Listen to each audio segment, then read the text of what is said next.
Women are out in the night. Okay. They are cleaning streets. Some are walking streets, coming home from work. Others are working, answering a call, rushing to the hospital to bail someone out of jail, getting the forgotten loaf of bread, running from here to there, going to hang with the girls, enjoying the freedom of the club, relaxing from a hard day of taking orders, sunny side up by tomorrow in stilettos, dressed to kill with glistening lips, looking for kisses. And some are just alone again in the dark, actually enjoying the moon. What are you doing out so late, ma? Being a woman, officer. Being a woman.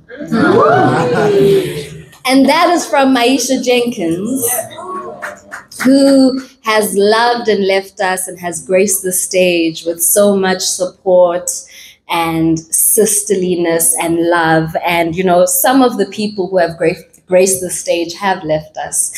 And every time I step onto this mic, these are the people that I think about because they truly have laid a path for us. But thinking about women, so I'm an academic, as I mentioned, so I'm a scholar of critical femininities. I'm obsessed with all the things that make girls girls. And so here's a poem that follows after Maisha Jenkins, In the Night. We wander women, we weary women, we waiting women, we worried women, we working women, we winning women, we worldly women, we worthy women, we wander women, we weary women, we waiting women, we worried women, we working women, we winning women, we worldly women, we worthy women. What would we be if not for the wisdom of grandmother's hands? Her age folds of skin hold secrets, prayers etched tightly into crow's feet, back bent because she survived the worst of what humanity can be. But the warmth of her body, hugs that know you and all the women you have been, you, your mother, your grandmothers, your great-grandmothers, all are present in the room every time you get together. You, daughter, make your whole bloodline smile. Every time you step into the world and conquer the curse and condition of post-coloniality, you are their pride, their gem, their first of many. And if nothing else, we women are the first women to keep surviving a global catastrophe. Between the climate crisis and the pandemic, to keep going against the gravity of grief is nothing short of epic. We women are always first to get up. We wake the day, confront cold snaps and frozen dew, prepare families, baths and breakfast before work and school. We women put in work, fruit and veg and stock sweet selling, hair braiding, ever entrepreneurial and enterprising, because this whole family is got to eat. From this horizon to that horizon, we women make houses into homes out of a little more than 2 fish and 5 loaves. We women raise communities with our bare hands, bare the bridges of our backs to get everyone over to promised lands. We women have been first to be misnamed, displaced, and disgraced, violated. They mistake us for rock, unbruised, boulder, but bless our ancestors who summoned all their strength to let the world know that spirit is made of something stronger. Bless their journeys, bless their hearts, bless their feet. 20,000 strong to Pretoria, they marched for you and me. Bless our ancestors, like Mama Winnie Madikizela Mandela, whose fist gripped the sharp edge of the spear of the nation in times of trouble and triumph, tear gas and trials, through betrayals, beatings, and brutality. They mothered, they mobilized, they marched on to give us all a home in this country. Climbing corporate ladders and captaining industries, we women, we baddies, we slay queens, we come correct and counter generational pathologies. So as we stand on the precipice of our individual destinies, we know that what makes us great is how we have survived, lived, and thrived through erasure, violence, and forced silence, keeping community close as that bridge to get over to the other side. We take our place as every generation before us has done. We whisper to the future, the best is not yet still to come. We are the here and the now of it, the best and the most brilliant to ever do it, the gold and the glory of all of it. So as we women stand on the precipice of our individual destinies, we know that what makes us great is how we have survived, lived, and thrived through erasure, violence, and forced silence, keeping community close as that bridge to get over to the other side. We take our places every generation before us has done. We whisper to the future, the best is not yet still to come. We are the here and the now of it, the best and the brilliant to ever do it, the gold and glory of all of it. We working women, we wonder women, we worthy women, we winning women, we working women, we wonder women, we worthy women, we winning women.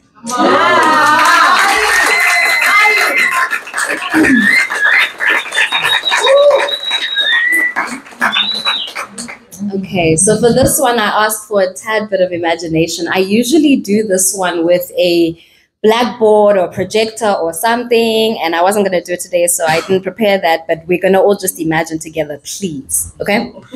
So, I'm very interested in poetic form. I mean, all of us are interested in poetic form. And so there's a poetic form that was originated by an amazing poet that I love named Terence Hayes, and it's called The Golden Shovel. So you basically take a verse and every line of the poem ends with a word of that verse. Okay, so if it was projected, you'd be able to keep track of when I'm hitting the words, but just imagine with me, okay? So this is from a woman named Alexis Pauline Gums, and so this is the verse, and every line of my poem will end with a word in the verse. So if you were to read the poem and read every last word going down, you would have her entire quotation, okay?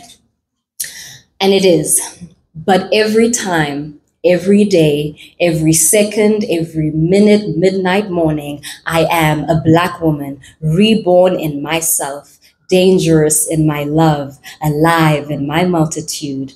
And I think you dreamt that. So this poem, you know, because the girls do be writing poems about, you'll hear. But anyway, how to dig him a golden shovel after Alexis Pauline Gums, right? To know summer is to understand air weighed with want, but also exacting in its precision, heavy with desire every time it undoes what is holy. They say every woman will know the betrayal of meeting daybreak with an empty space beside her in bed, and every man found foolish enough to think he could outrun a siren's second. You don't have to believe me, but the body does. Every limb a harbor, your kingdom for some water, a minute detail. Metaphors become easier after midnight. So when I speak of thirst, it is not only to speak of thirst. I mean, morning marvels at my lack of discipline, how sleep evades me when I keep your scent playing like music in my mind. Am I clear? Sit in your desire.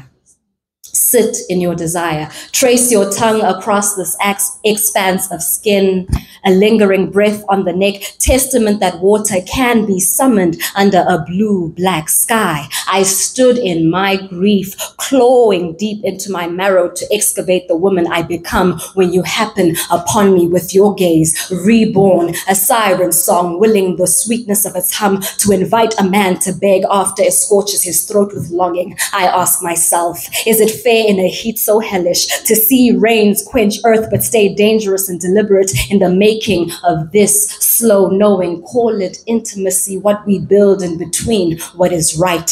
In time, I will pull at your seams until you pull at my every curvature, the dew of you gleaming everywhere we fold. Holding out, I do love to see you sweat, slick with contemplation. Your quickening pulse is how I know I'm alive. And are you wooing me too? My composure is rivaled only by my dissatisfaction, by the multitude of mouths I surrender you to, and you go gladly. This obsession seems to ruin me. I might have to reconcile that I am at the end of my triumph. I think that to believe in desire is to surrender the self to uncertain gods, to nothing holy. You are certainly better at this than I can ever be. Have known all the summers, dreamt all the women their wanting ways, too many to care which odd one strays, and I think you like that.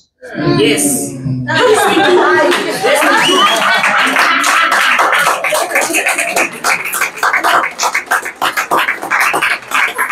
How much time do I have left? I don't know. Okay, all right. Okay, so I'm gonna do.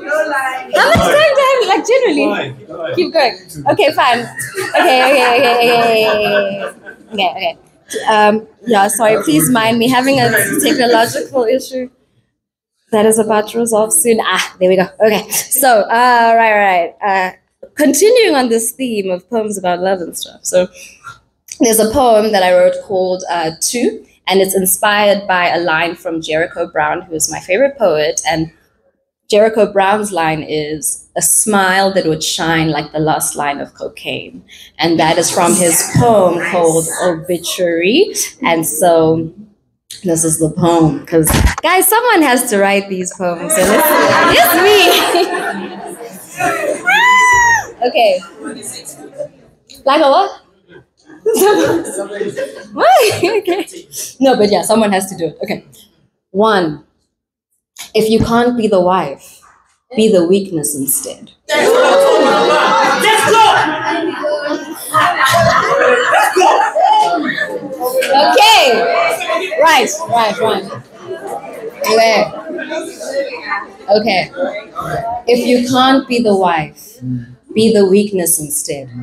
What is air to him when the full-bodied melody of adultery makes sin sing? The baptism in we black magic women's throats has whipped the world for centuries. My hunger for you is only music, baby. I come from women who gather the gospel and the shrapnel of shattered vows in the same breath. Not ending up fucked up and forlorn like them is what I am prone to do.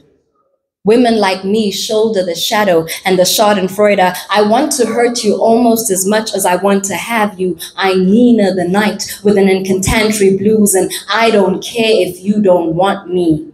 I am yours right now. I put a spell on you. 2.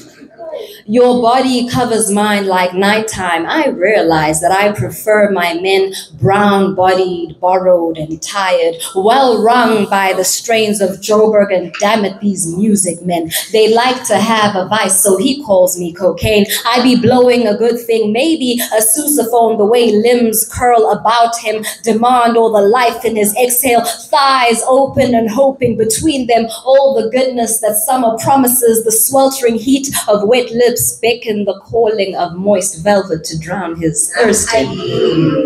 That warmth of home, of fire and flesh, where hunger goes to die, where music goes to rise, me.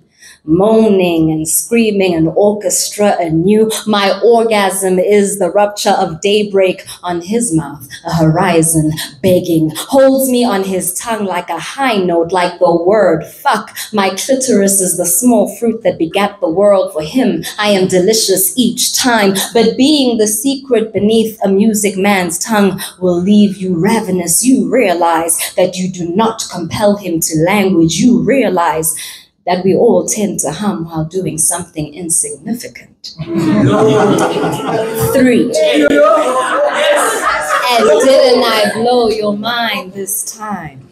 Didn't I? Thank you.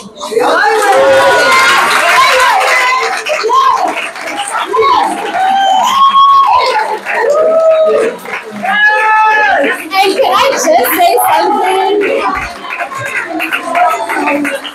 And can I just say, the really wonderful, wholesome thing about performing on stages for more than 15 years at this point is that there used to be a time when I'd say the poems and the poems would hurt me. Like, you guys are clapping, but I'm like,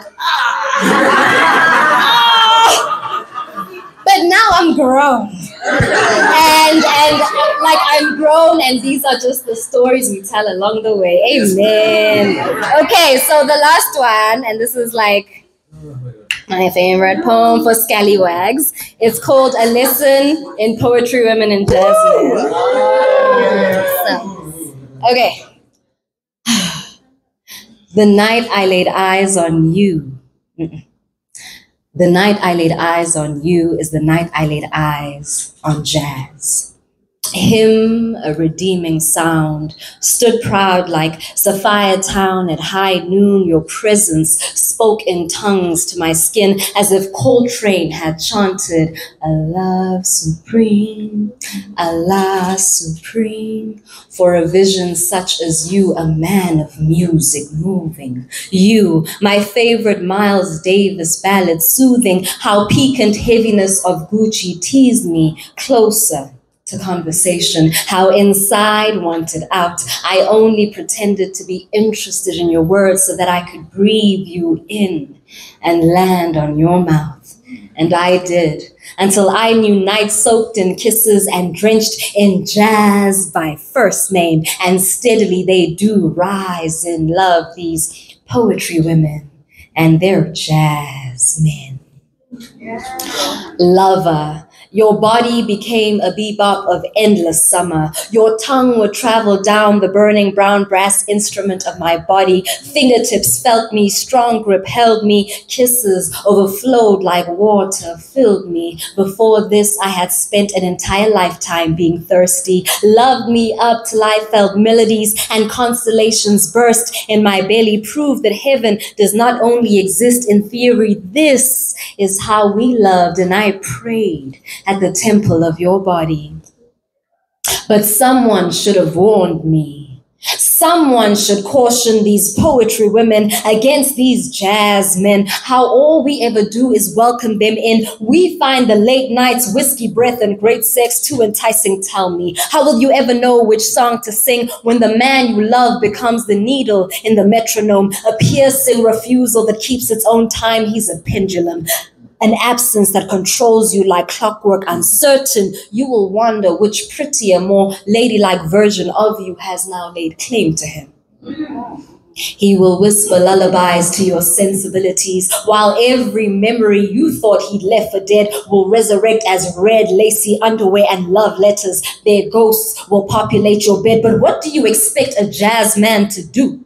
You're a small instrument packed tight with all the blues he stuffed inside you. Tears snatch the breath from your very lungs while he remains air enough to hum new hymns into the tongues of other hers. Everything about him will slip through your praying fingers. It hurts.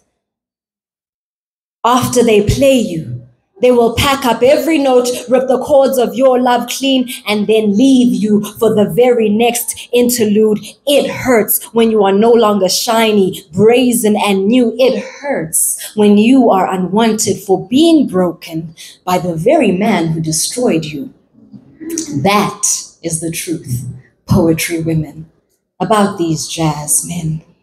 Yes, your love rose at the beginning of spring, but soon everything must come to an end. It will be the worst kind of fall. The void he leaves will taste like autumn, sound like May, look like leaves clutching their broken hearts in a death leap for a man who will not stay. Some things just aren't meant to survive the season. Some jazz tunes will make your blood run cold, echo a savage winter in your bones, heart beating too red raw, a bloody war to ever be repeated.